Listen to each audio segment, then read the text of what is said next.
नमस्कार, आदाब। आप बेताब हैं कविताएं सुनने के लिए, आप बेताब हैं हंसने के लिए, आप ये कहने के लिए भी तैयार हैं कि वाह वाह क्या बात है। फिर दुनिया में हर कोई आदमी अकेला आता है, लेकिन दुनिया में अकेला रहना बड़ा मुश्किल काम है। शायद इसीलिए प्यार, मोहब्बत, शादी, दोस्ती, रिश्तेदारी, ये सब हमारी जिंदगी का अभिन्न हिस्सा होते हैं। मेरे एक मित्र शादी नहीं कर रहे थे। मैंने कहा कब तक अकेले रहोगे भाई, एक जीवन साथी के साथ मिलकर रहोगे तो अच्छा लगेगा। कहने लगे यही तो समस्या है कि शादी के बाद सिर्फ एक जीवन साथी के साथ रहना पड़ेगा। शादी करना मजबूरी आपकी हो सकती है, लेकिन मेरी भी एक मजबूरी है। जिंदगी में कोई जोड़ीदार पास में हो और मजबूरी की तरह हो तो क्या किया जा सकता है। मेरी मजबूरी है नेहा के मेहता।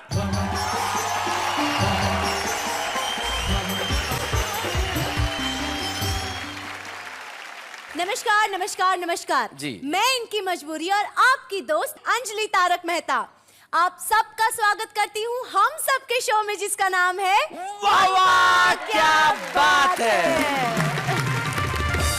अब बताइए जी क्या बताऊं, आप हमारी जोड़ी से खुश नहीं है? नहीं, मैं तो बहुत खुश हूँ। वरना एक शो में तो मैंने देखा कि एक मेल एंकर के साथ दो फीमेल एंकर थी को-होस्ट। खैर हम इस बात को यहीं छोड़ते हैं, लेकिन हमारी ऑडियंस को खुश करने के लिए हमें क्या करना चाहिए? वही तो। तुम वहां चली जाओ, ऑडियंस अपने आप खुश हो जाएगी। क्योंकि जब तुम वहां जाओगी तब हमारे कवि मित्र आएंगे, और जब कवि मित्र आएंगे और सुनाएंगे कुछ ऐसा, तब ऑडियंस कहेगी भाई वाह वाह क्या बात है।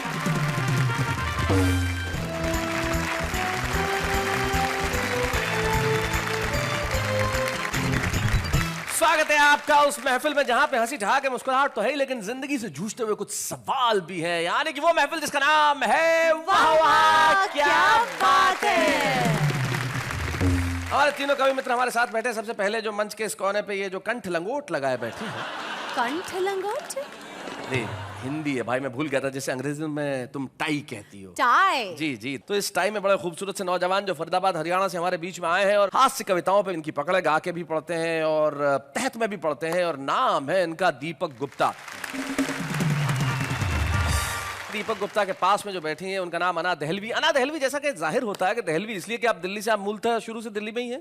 बीच में चली गई थी। बीच में चली गई थी और अब फिर दिल्ली में है। शादी होके वापस वहीं आ गई। क्या बात है। अना दहलवी एक बड़ी मशहूर शायरा है जो बहुत बढ़िया शेर कहती है और उनका खास अंदाज है अपने शेर कहने का। तो क्यों ना हम मिलकर एक बार जोरदार तालियां बजाएं अना दहलवी।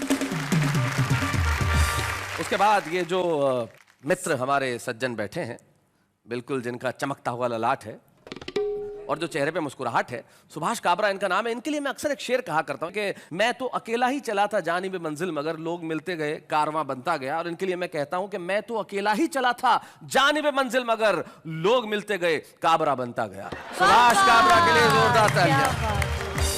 अक्सर लोग मेरे लिए कोबरा कह देते हैं, आपने पहली बार ढंग से काबरा कहा। नहीं, मैं भाभी के प्यार का शब्द तो आपको कैसे कह सकता हूँ। वो जो कहती है घर में वही ठीक है, लेकिन आप तीनों यहाँ पे उपस्थित हैं। तो आइए कविता की इस महफिल को शुरू करते हैं और सबसे पहले बुलाते हैं उसे जो स्वयं को कई वर्षों से नौजवान कह रहा है। हम चाहते हैं कि दीपक गुप्ता यहाँ आए और सुनाए और हम उनके लिए तालियां बजाएं। दीपक गुप्ता।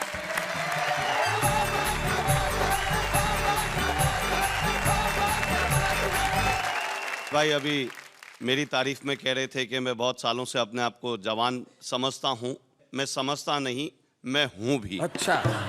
मेरी मार्केट वैल्यू अभी तक वैसी ही बरकरार है जैसी मेरी 20 साल पहले थी। वाह। मुझे एक खूबसूरत लड़की से कभी जवानी में मोहब्बत हुई। अच्छा। काबरा जी कहने लगे कि आप अभी बुजुर्ग हो गए। मैंने कहा नहीं, मैं अब बुजुर्गों की सोहबत में रहने लगा। जब मुझे उनसे मोहब्बत हुई, मैं उनके घर उनका हाथ मांगने गया। उनके भाइयों ने और उनके पिताजी ने मेरा बहुत तबीयत से स्वागत किया। अच्छा। स्वागत करने के बाद जब उन्होंने मुझे धक्के मारकर गेट से बाहर निकाला, वाह। मैं अपने कपड़े झाड़ता हुआ उठ के फिर उनके पास गया। मैंने कहा जी फिर मैं ना समझूं। देखिए, मार्केट वैल्यू तो मेरी आज भी वैसी है जैसे पहले थी। एक छंद आपको सुनाता हूं। सुनाइए। कि एक बार कॉलेज में मेरी कविताएं सुन कुछ लड़कियां हो गई थी मेरी फैन जी।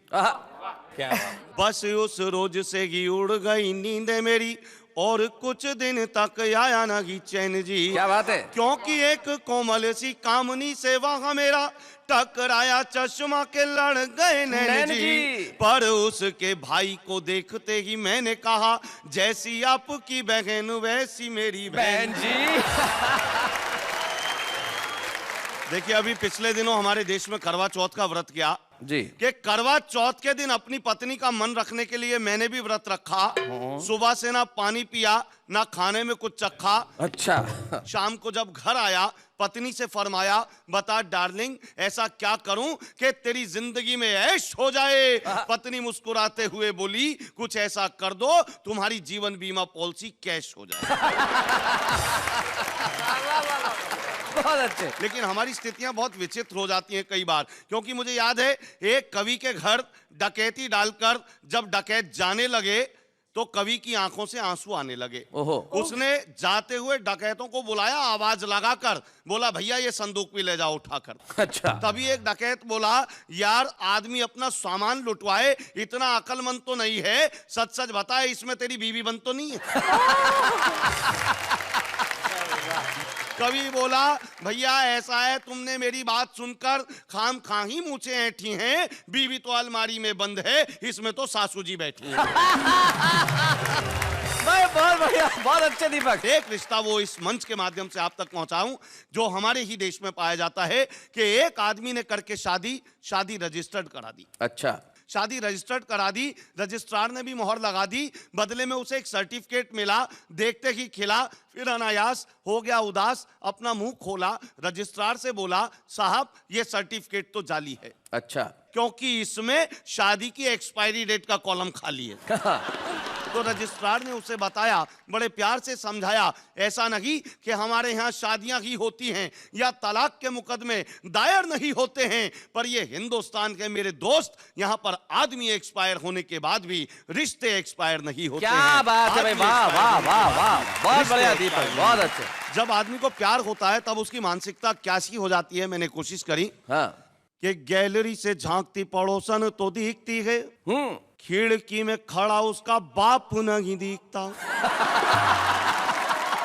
प्यार वाला राग जब बजता है दिल में तो आरती आजान का आलाप नहीं दिखता। प्यार करने का हक सबको मिला गया, प्यार करने में कोई पाप नहीं दिखता, पर जब देखता हूँ उसके मैं भाइयों को अपना मिलन या मिलाप नहीं दिखता। तो रथ पे सवार स्वर्ग अप्सराएं दिखती हैं, भैंसे पे सवार यमराज नहीं दिखता। मंच पर बैठी हुई कवित्री तो दिखती है, माइक पे खड़ा कविराज नहीं दिखता। किसको मैं दिल दूं और किसको मैं प्यार करूं, मुझे यहाँ कोई गमराज नहीं दिखता। प्यार के कीटाणु मेरे भीतर समा गए हैं, मुझे अपना कोई इलाज नहीं दिखता। क्या बात है भाई, वाह वाह वाह, इलाज नहीं दिखता।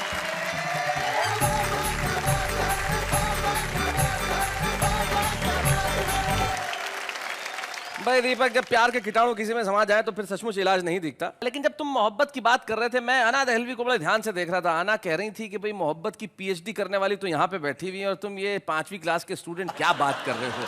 हम अना दहलवी से सुनते हैं कि आखिर मोहब्बत में होता क्या। जरा जोरदार तालियां बजाएं अना दहलवी के लिए।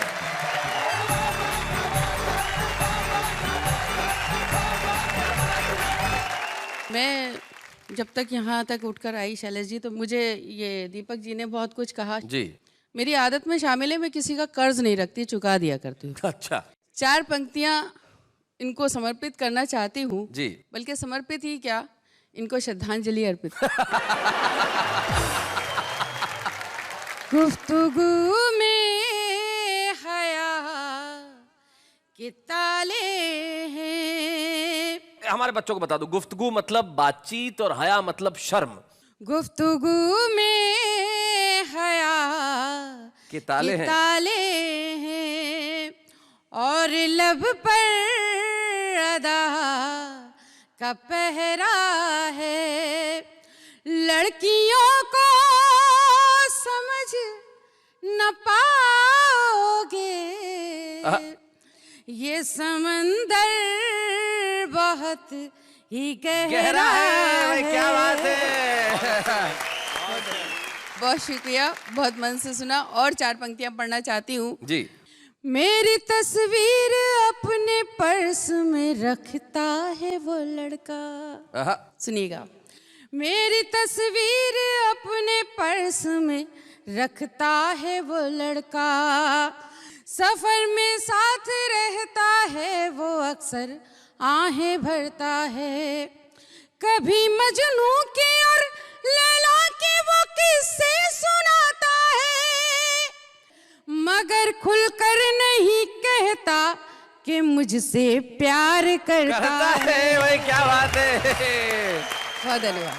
और मेरा एक मुक्तक बड़ा फेमस हुआ, वो मैं सुनाना चाहती हूँ इस मंच से। कोई ये बोला कि जलवे लुटाने आई थी। अच्छा। कहा किसी ने कि बिजली गिराने आई थी। जरा सी बात के अफसाने बन गए कितने, मैं अपनी छत पे दुपट्टा सुखाने आई थी। अरे भाई क्या बात है। वाह वाह। भाई बहुत अच्छे। 4 पंक्तियां सुनेगा। फरेब झूठ दगाबाजी जिसकी फितरत थी। फरेब झूठ दगाबाजी जिसकी फितरत थी, मैं उसकी बात पे क्यों एतबार कर बैठी। मैं जिसके हाथ से खत उसको भेजा करती थी, मेरी बहन उसी लड़के से प्यार कर बैठी। भाई क्या बात है। और अब ये गीत मेरी तरफ से दीपक जी को समर्पित है। और ऐसा नहीं है कि सुभाष काबरा जी ने अपनी उम्र में इश्क नहीं किया होगा, वो भी कर रहे होंगे, कोई ठीक नहीं है अभी भी कर रहे हो, तो उनको भी समर्पित है। सुनिएगा। तेरे हाथ में दे दूं हाथ, अरे रे बाबा ना बाबा। क्या बात है। तेरे हाथ में दे दूं हाथ, अरे रे बाबा ना बाबा। तेरे प्यार की क्या औकात, अरे रे बाबा ना बाबा। और ये बंद सुनिएगा। मेरी दुनिया भोली भाली, मेरे सपने सीधे साधे, तेरी उल्टी ही पुल्टी कसमें, तेरे आड़े तिरछे वादे। मुझे गांव से लेकर उड़ जा, मुझे मन का देश दिखा दे। मैं कहती हूँ जब भी तुझसे, मुझे लंदन सैर करा दे। तू कहता है चल गुजरात, अरे बाबा ना बाबा। और इसका बंद खास तौर पे समर्पित करती हूँ शैलेश जी आपको, कि अगर शायरी हो तो मन मिले। सुनिएगा जी। मेरा जौबन भीग न जाए, ये सोच के मैं घबराऊं, आवाज किसी ने दी है, जाऊं तो मैं कैसे जाऊं। क्या बात है। बादल की नजर है मुझ पर, बूंदों के लगे हैं फेरे, मिट्टी का बदन है मेरा, कागज के हैं कपड़े मेरे, बड़ी जोर की है बरसात, अरे रे बाबा ना बाबा। बड़ी जोर की है बरसात, अरे रे बाबा ना बाबा। और आखिरी बंद, अब आप जिसका जी चाहे उसको समर्पित करें, बल्कि मैं नेहा जी से कहूंगी कि उनके पास वाले को समर्पित कर दें, ज्यादा अच्छा होगा। सुनिएगा जी। मैं हाथ छुड़ाना चाहूं, तू हाथ दबाना चाहे, मैं बंद करूं दरवाजे, तू अंदर आना चाहे, तू अंदर आना चाहे। मैं आगे आगे भागूं, तू पीछे पीछे आए, मैं आंख चुराऊं तुझसे, तू देख के आंख दबाए। तू भूत है या जिन्नात, अरे तू भूत है या जिन्नात, अरे रे बाबा ना बाबा।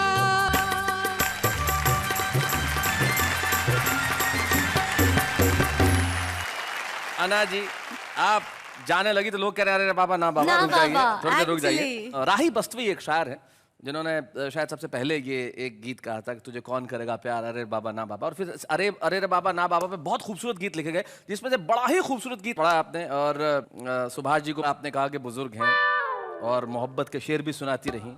तब मुझे एक शायर के 2 शेर याद आ गए। उन्होंने ये कहा कि ठंडा कारोबार पड़ा है, क्या कातिल बीमार पड़ा है?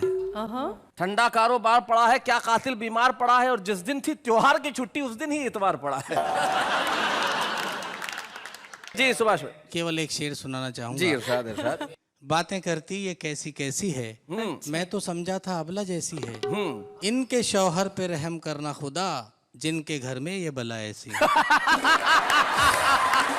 माफ करना, मैंने पहले ही कहा था कि मैं किसी का कर्ज नहीं रखती हूँ। कर्ज वापस चुका हाँ, दीजिए। मैं एक जुगनू की जिसमें ताब नहीं, हाँ। वो है बेताब जुगनुओं के लिए। हाँ।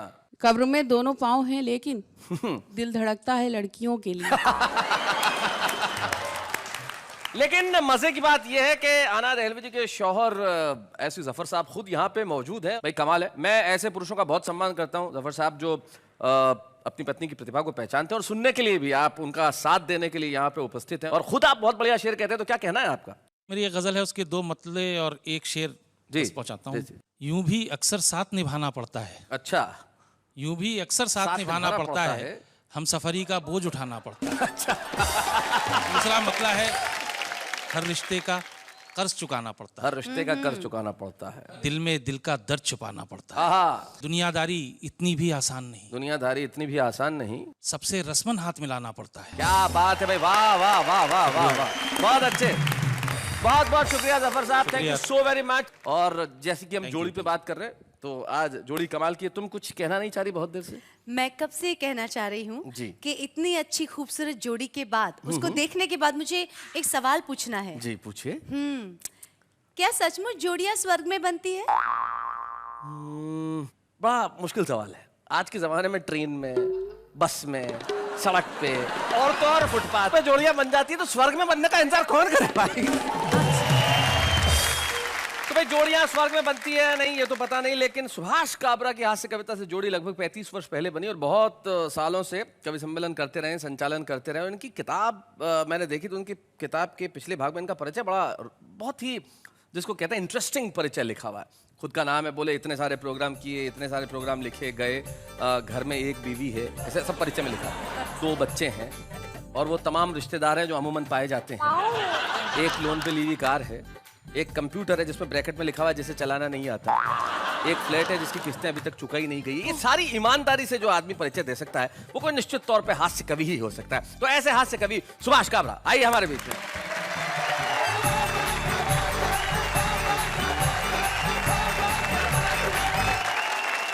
दीपक गुप्ता घर में वाइफ रखते हैं, ये तो मुझे पता था। हाँ। और अन्ना तो शौहर को लेकर ही आ गई। तो मुझे लग रहा है कि ये इतने भव्य मंच पर आकर थोड़ी सी देर के लिए बहक गए थे। बहुत शरीफ लोग हैं, बहुत शरीफ बहक गए थे। 2 पंक्तियां। स्वागत। ये जो 2 लोग बहकते हुए घर जाएंगे, घर पहुंचते ही संभलने की सजा पाएंगे। बहुत अच्छे। कहाँ से शुरू करूं? आगरा कई बार जाता रहा अपने निजी कारणों से। ठीक हमें होने पता के है बाद वहाँ। इन्हें पता है क्योंकि ये तो अभी भी जाती है मंथली चेकअप के लिए। दवा लेने। अरे ये लड़की तो मेरे पास वाले वार्ड में। हाँ, ये मंथली चेकअप परमानेंट है वहाँ की। एक बार ठीक होने के बाद गया, ताजमहल देखा। 4 पंक्तियों का जन्म हुआ, आप तक पहुंचाता हूँ। इन 4 पंक्तियों की ये खासियत है कि ये बहुत मशहूर पंक्तियां हैं मेरी, और मैंने आज सुबह ही लिखी हैं। कि मिस्टर शाहजहां खाविंदे मुमताज महल, एक बार फिर से हिंदुस्तान में आओ। हाँ। इस बार आगरे में नहीं, मुंबई में अपनी महफिल जमाओ। हाँ। क्या बात है। अरे बनाया होगा किसी जमाने में तुमने ताजमहल, आज की तारीख में 2 रूम किचन बना के दिखाओ। क्या बात है, वाह वाह वाह वाह वाह भाई, बहुत बढ़िया। अब नवाबों की आदत होती थी कि वो 2 पंक्तियां कहो तो 4 लौटाते थे। आप तो रहे हो काफी नवाबों के साथ क्या इस बात जमाने है। से, तो उन्होंने 8 भेज दी। अच्छा। लिखते हैं, आज भी मिलती हैं सरेआम सैकड़ों मुमताज, और सभी को ताज की ख्वाहिश है, मगर लहू में एक कतरा भी मोहब्बत का नहीं है, संगे मरमर पे टिकी सबकी नजर। क्या बात है, वाह वाह वाह वाह, बहुत अच्छे। अगर कहीं कोई सही मुमताज पाई भी गई, वक्त के हाथों जिंदा ही दफनाई गई। क्या बात है, वाह वाह वाह। वक्त के हाथों जिंदा ही दफनाई गई, ऐसे हालात में अब ताज मेरा बाप बनाए। ऐसे हालात में अब ताज मेरा बाप बनाए, जिसे जरूरत हो वो कमबख्त अपने आप बनाए। क्या बात है, वाह वाह वाह वाह, बहुत अच्छे। नेताओं पे कुछ बातचीत करनी चाहिए। हालांकि बातचीत करने लायक तो रहे नहीं, बहुत जी, कम रहे लेकिन हैं। फिर भी कैसे कैसे गोत्र के नेता हो गए, कुछ टुकड़े सुनाता हूँ आपको। कि पनवाड़िन ने, जो पान की दुकान पर बैठता है उसकी पत्नी को पनवाड़िन कहते हैं। जी, पनवाड़िन ने पनवाड़ी का चरित्र देश के नेताओं के चरित्र से बहुत ऊंचा बताया। क्या बात है। 60 साल से हिंदुस्तान का नक्शा दुकान पर टंगा है शैलेश भाई, लेकिन पनवाड़ी ने हमेशा केवल पान पर चूना लगाया। क्या बात है भाई, वाह वाह वाह, बहुत अच्छी। कुछ और बातें देखें नेताओं के बारे में कि नेताजी ने गांव पहुंचकर गांव वालों को जमा किया और पूछा, क्या अभी भी आपके गांव में बड़े बड़े जहरीले सांप हैं? तो किसान बेचारे हाथ जोड़कर बोले, वो किसी जमाने में थे साहब, आजकल तो यहाँ से वहाँ तक बस आप ही आप हैं। वाह वाह वाह वाह वाह, बहुत अच्छे। वाह वाह वाह वाह। बिल्कुल आपने सही कहा कि वो जहरीले सांप की जगह आप ही आप हैं। मुझे एक हमारे कवि हैं तेज नारायण बेचैन, वो भिंड मुरैना में रहते हैं, डाकुओं का क्षेत्र है, तो वहां से उनकी कविता की 2 पंक्तियां मुझे याद आती है। वो कहते हैं कि तोप तमंचे छुरे कतरनी पहने चाकू भेज दिए, सीमा की रक्षा करने कई वीर लड़ाकू भेज दिए, और चंबल के बीहड़ में अब तो कविताएं लहराती है, जितने भी थे चुनकर हमने दिल्ली डाकू भेज दिए। वाह वाह। तो सचमुच अब तो सब जगह आप ही आप आपने हैं। जो बात कही उससे मुझे मणि मधुकर जी की याद आती है। जी, पंक्तियां सुने उनकी। हम्म, छिपकलियां गांधी जी की तस्वीर के पीछे से निकल कर आती हैं और अपना शिकार मुंह में दबोच कर फिर से गांधी जी की तस्वीर के क्या पीछे बात चली है, जाती वाह, हैं। वाह, वाह। फिर से बहुत गांधी जी की अच्छे, बहुत तस्वीर के पीछे चली जाती वाह वाह का बहुत अच्छे। वाह वाह। लेकिन इस सब के बावजूद हमारी एकता को, अखंडता को कोई खतरा नहीं है शैलेश भाई। जी, लोग कहते हैं यहाँ से टूट रहा है देश, वहां से टूट रहा है, ऐसा कुछ भी नहीं है। शीर्षक है एकता। कन्याकुमारी से कश्मीर तक और झोपड़पट्टी से जागीर तक, सबके इरादे नेक हैं, हम सब एक हैं। सबके इरादे नेक हैं, हम सब एक हैं। रेलवे स्टेशन पर चाय की दुकान में चाय बनाने वाला लड़का देश का सच्चा सपूत है। हाँ, हर स्टेशन पर मिलने वाली पानी जैसी चाय हमारी एकता का सबसे बड़ा सबूत है। क्या बात है, हमारी एकता का सबसे बड़ा सबूत है। सबसे बड़ी बात मुझे ये लगती है कि हिंदी की बातें सब लोग करते हैं, जी, हिंदी के लिए काम करने वाले लोग बहुत कम हैं। जबकि मेरा ये मानना है कि यदि आपको कार चाहिए आज के ज़माने में तो आपको अंग्रेजी की शरण में जाना ही पड़ेगा, लेकिन यदि आपको संस्कार चाहिए तो आपको अपनी भाषा का सम्मान करना ही पड़ेगा। वाह वाह, क्या बात है। 8-10 पंक्तियां आप तक पहुंचाता हूं। स्वागत। कि हमने ये जाना है पर्चे जांच जांच के, हमने ये जाना है पर्चे जांच जांच के, अनपढ़ होते जाते पोथी बाँच बाँच के, अनपढ़ होते जाते पोथी बाँच बाँच के। हिंदी की खाने वाले अंग्रेजी गाते हैं, हिंदी की खाने वाले अंग्रेजी गाते हैं। बेटे ये नादान माँ को भूल जाते हैं, बेटे ये नादान माँ को भूल जाते हैं। कंप्यूटर का युग है आगे बढ़ते जाइए, लेकिन हमको मेमोरी से मत मिटाइए। क्या बात है? क्या बात है? पिज्जा खाने वाली पीढ़ी पैदा होती है, लेकिन मक्के की रोटी है। वाह वाह वाह, बहुत अच्छे। 4 से पंक्तियां और कि कुदरत के सब कानूनों को शैदा करना है, कुदरत के सब कानूनों को शैदा करना है। लेखक का लिखना तो बच्चा पैदा करना है। हमने तुमको बच्चा पहलवान सा दिया, तुमने उसको पोलियो का दर्द दे दिया। चलने से लाचार, सोच से गूंगा हो गया, एक जरा सी भूल से मेरा बचपन खो गया। जिस बचपन की खातिर मैया पल पल रोती है, क्योंकि मक्के की रोटी मक्के की रोटी है। वाह वाह वाह वाह वाह, बहुत बढ़िया।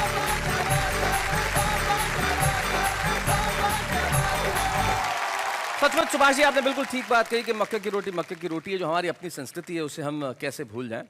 कितना ही पिज्जा और बर्गर क्यों ना खा ले, लेकिन जो माँ के हाथ की रोटी पकती है उसे भूलना संभव नहीं है। Correct. कितना ही विमानों में क्यों ना बैठ जाए, महंगी से महंगी कार क्यों ना चला, लेकिन जब बचपन में किराए पे घंटे भर के लिए साइकिल लेके जाया करते थे, वो सुख वापस पैदा हो नहीं सकता। हमें उधार की भाषाओं की शायद बाहरी आवरण में जरूरत पड़ती हो, लेकिन हमारे भीतर अपनी भाषा है, और हमारे भीतर की इस भाषा के विकास के लिए ये हिंदी कविताओं का वो कार्यक्रम है जिसका नाम है वाह वाह वाह, क्या बात है। शैलेश जी, जोड़ियों की बात चल रही है, तो पहले के जमाने में लोग बोलते थे कि वाह कितनी स्पेशल जोड़ी है। आज के जमाने में ऐसी स्पेशल जोड़ियां बनती है? आप किसी दिन आप किसी से जोड़ी बना के देखिए, बहुत स्पेशल जोड़ी होगी। जब किसी असामान्य युवती की जोड़ी सामान्य युवक से बनेगी। नहीं, इसका अर्थ मैं बाद में समझाता हूँ। स्पेशल जोड़ियां बने ना बने, लेकिन स्पेशल गेस्ट जरूर होते हैं। हमारे साथ आज एक ऐसे स्पेशल गेस्ट उपस्थित है जो स्वयं कवि नहीं है लेकिन कविता सुनाने का भाव रखते हैं और कमाल के एक्टर हैं और कमाल ढंग से बातचीत करते हैं। नाम है उनका तनुज महाशब्द, यानी कि तारक मेहता का उल्टा चश्मा के मिस्टर अय्यर।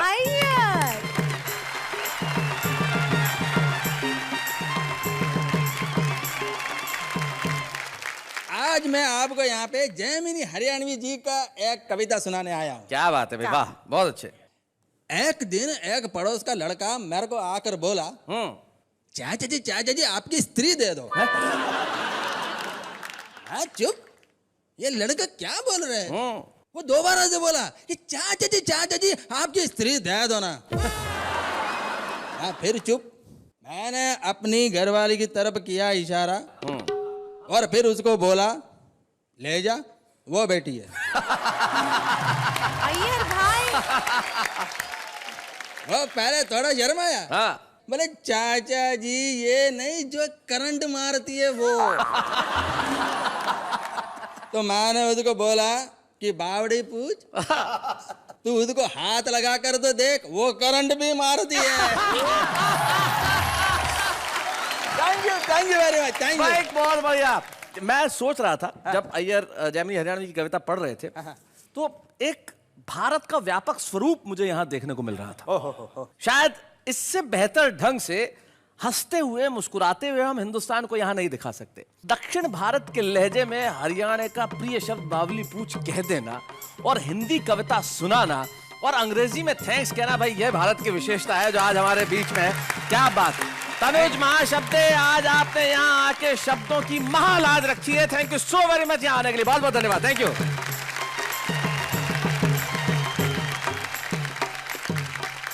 फर्ज कीजिए कि अगर मैं आपकी जोड़ीदार ना होती तो आप किसको अपनी जोड़ीदार बनाते? भाई हर बात बताने वाली थोड़ी होती है। क्यों?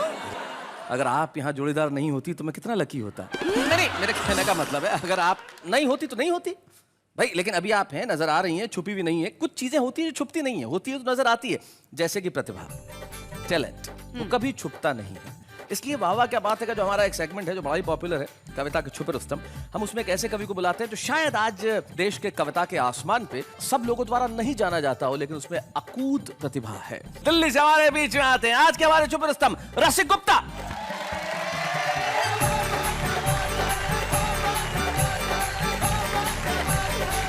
नमस्कार। वाह वाह क्या बात है की लोकप्रियता दो पंक्तियों में बताना चाहता हूँ जी।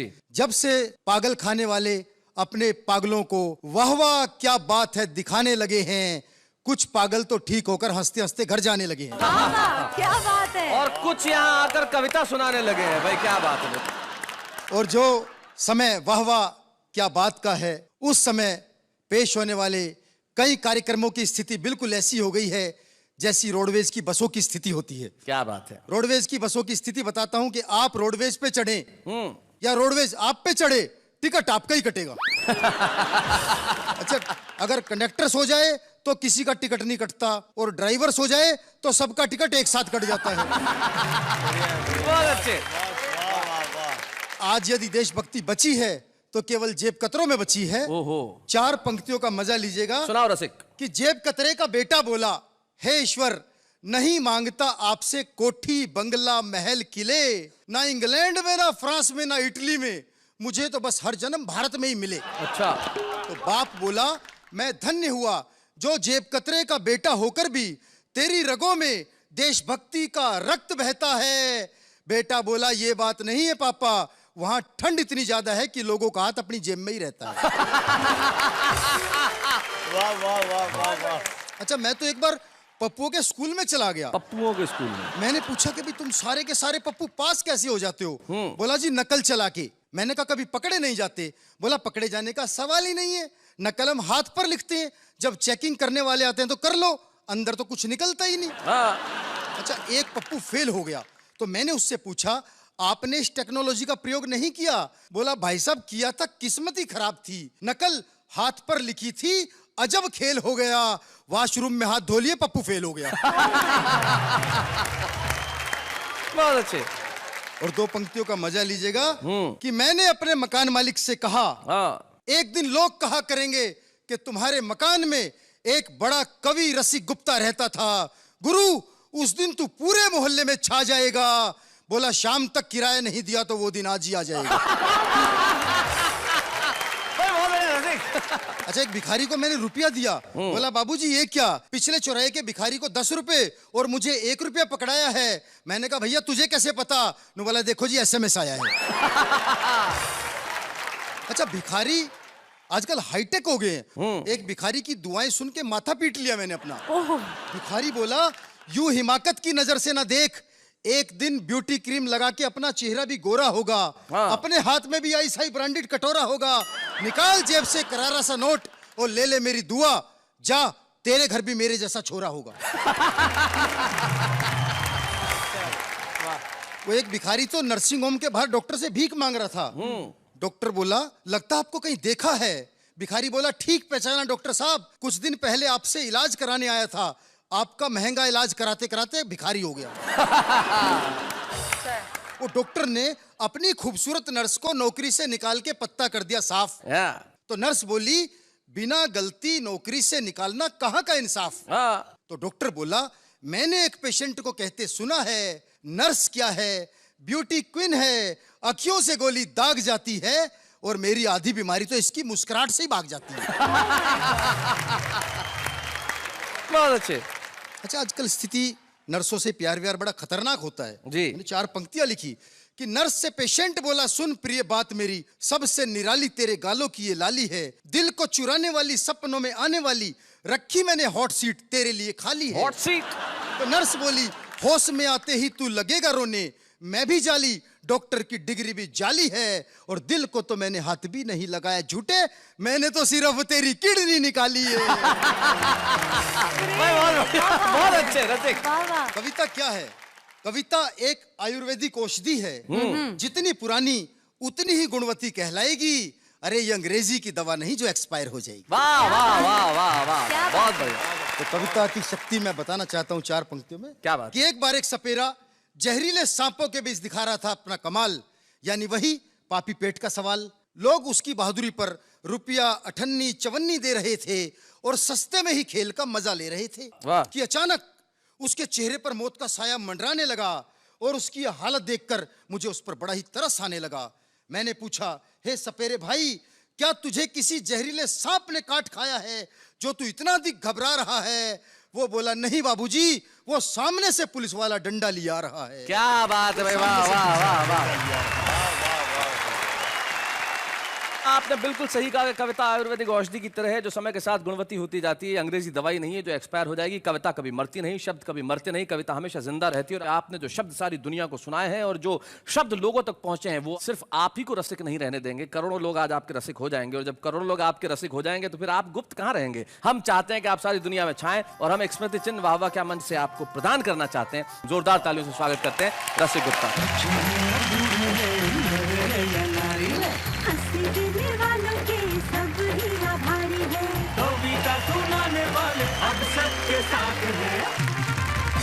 वैसे शैलेश जी, अगर हम इसी तरह से अच्छे एंकरिंग करते रहे ना तो एक दिन हम दोनों तो विश्वविख्यात जोड़ी बन जाएंगे। विश्वविख्यात जैसे रोमियो जूलियट। यस। जैसे Shri Farhad. Oh my God yes. क्या यस यस यस, ये तमाम वो जोड़ियां हैं जो अपने जीते जी कभी फेमस नहीं हुई थी।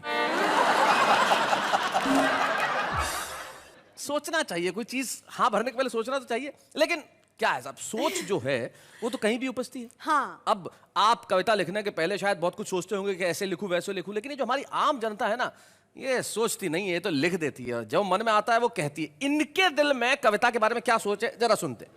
उसने कहा तुम मेरे देवदास मैं आपकी पारो, अभी मोटरसाइकिल बंद हो गई है, नीचे उतरो और धक्का मारो। एक शेर सुनाया तो उस्ताद बन गए, कल तक नकल मारते थे आज होशियार बन गए।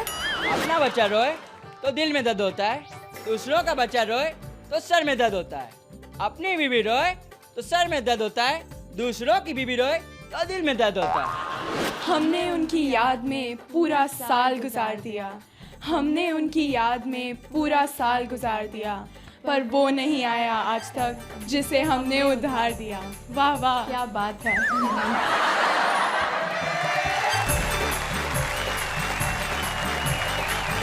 भाई मान गए।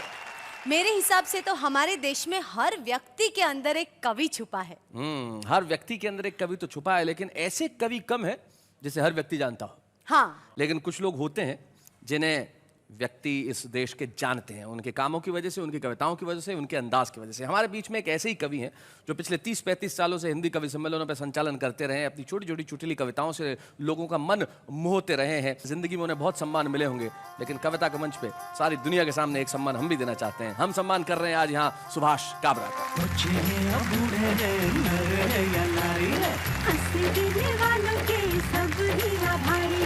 कविता सुनाने वाले अब सबके साथ है। किसी के भी जीवन के अंदर सम्मान की घड़ी और महत्वपूर्ण हो जाती है और बड़ी हो जाती है जब उसके परिवार का कोई सदस्य वहां पर उपस्थित हो। और परिवार के सदस्य में भी यदि कोई माँ अपने पुत्र का सम्मान होते देखे तो उससे बेहतर क्या हो सकता है। Correct. आज हमें बड़ी खुशी है कि हमारे साथ सुभाष काबरा की माताजी श्रीमती लक्ष्मी देवी और उनकी बहन मीरा होलानी यहाँ उपस्थित है। माताजी, ये क्षण जो है आपके लिए और सुभाष दोनों के लिए ही बहुत महत्वपूर्ण क्षण है। और जब पहली कविता लिखी थी सुभाष काबरा ने, तब आपका पहला याद है आपको क्या रिएक्शन रहा था?